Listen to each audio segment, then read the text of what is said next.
Práve spomínaný Mikovič teraz bude zahrávať rohový kop. Centruje a je to tam! Filip Tomovič potvrdzuje dobrý výkon v dnešnom zápase a štvrtým gólom v sezóne v závere polčasu posiela Trnavu do vedenia.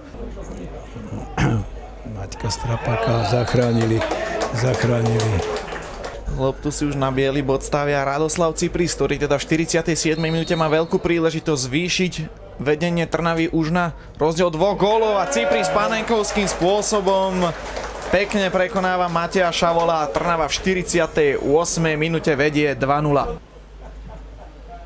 Rohový kop. Paldan vyskočil najvyššie a je to 3-0.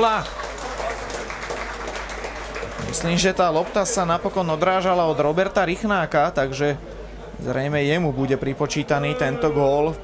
Po dlhom čase sme dneska zvíťazili, chlapci túžili už dávno po víťazstve, dneska sa nám to splnilo, ale zápas sa nerodil ľahko, aj keď víťazstvo 3-0 je pekné, ale ten zastavu 0-0 super mal vyloženú šancu a podržal nás Strapák.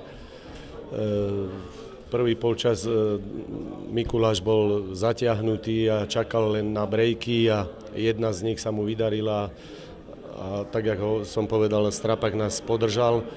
Druhý polčas sme dobre vstúpili, že hneď sme dali na 2-0, sme sa upokojili a Mikuláš takisto otvoril hru, už to bolo viac o futbale, chceli aj oni hrať viac smerom dopredu.